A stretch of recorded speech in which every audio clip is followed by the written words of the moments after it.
নবী দিবস মিলাদুন নবী পালন করা যায়? মহান আল্লাহ তাআলা বলেন সূরা আরাফ 7 নম্বর সূরা আয়াত নম্বর 3, ইত্তাবিউ মা উনজিলা ইলাইকুম মির রাব্বিকুম ওয়া লা তাত্তাবিউ মিন দুনিহি আউলিয়া ক্বালিলাম মা তাযাক্কারুন। অর্থাৎ তোমরা অনুসরণ করো ওই জিনিসের যা আল্লাহ তাআলার পক্ষ থেকে নাজিল করা হয়েছে তোমাদের ওপরে, আর তা ব্যতীত তোমরা কোনো অলিয়া উলিয়ার অনুসরণ করতে যেও না। তোমাদের মধ্যে অতীব অল্প মানুষ আমার কথা স্মরণ করে, অর্থাৎ আমার কথা মান্যতা দেয়।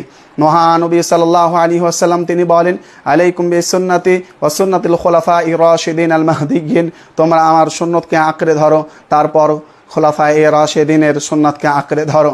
প্রিয় শ্রোতা মণ্ডলী, নবী সাল্লাল্লাহু আলাইহি ওয়াসাল্লাম জীবনে কোনোদিন জন্মদিন পালন করেছেন এই সপক্ষে 30 পারা কোরআন মাজিদের মধ্যে একটি আয়াতও দেখাতে পারবেন না। সাহাবায়ে কেরাম, রাসূল সাল্লাল্লাহু আলাইহি ওয়াসাল্লাম, তাবিঈন, তাবাতাবিঈনগণ তারা জন্মদিন পালন করেছেন নবীজির, এসব পক্ষে কোনো একটি হাদিস দেখাতে পারবেন না। যে কথা কোরআন হাদিসে নেই তাহলে সেটি কি? সেটি হচ্ছে বিদআত। রাসূলুল্লাহ সাল্লাল্লাহু আলাইহি ওয়াসাল্লাম বলেন, সহিহ মুসলিম 1718 নম্বর হাদিস, মানে আমিলা আমালান লাইসা আলাইহি আমরুনা ফাহুয়া রাদ, যে ব্যক্তি এমন কোন আমল করলো যাতে আমার কোনো নির্দেশনা নেই, আমি বলিনি, করিনি, সমর্থন করিনি, সে আমল বাতিল, সেটি হচ্ছে বিদআত। প্রিয় শ্রোতা মণ্ডলী, তাহলে ঈদে মিলাদুন নবী কোথা থেকে এলো? সর্বপ্রথম বাদশাহ মুজাফফর কুকুবুরি সে খ্রিস্টানদের দেখলো যে আরে এরা তো ক্রিসমাস ডে পালন করছে, ঈসা নবীর চাইতে আমাদের নবীর সম্মান কি কম? আমাদেরকে টাকা পয়সা কম রয়েছে? আমরাও ঈদে মিলাদুন নবী শুরু করে দেব, নবীজির বার্থডে পালন করব।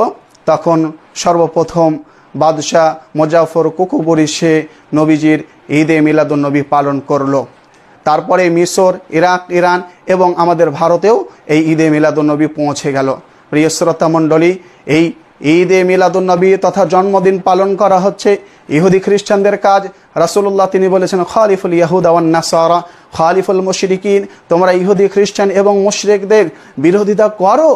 মুসনাদে আহমদের সহিহ হাদিস, একেবারে সুনানে আবু দাউদের 4031 নম্বর হাদিস, মান তাশাব্বাহা বিকওমিন ফাহুয়া মিনহুম, যে ব্যক্তি কোনো বেজাতির সাদৃশ্য অবলম্বন করবে সে তাদেরই একজন। সূরা মাইদা 5 নম্বর সূরা আয়াত নম্বর 57, ওয়া মান ইয়াতাওয়াল্লা মিনকুম ফাইন্নাহু মিনহুম, যে ব্যক্তি তোমাদের মধ্যে মুখ ফিরিয়ে নেবে, তাদের সাথে সম্পর্ক রাখবে, তাদের কৃষ্টি কালচারকে গ্রহণ করবে, সে তাদেরই একজন।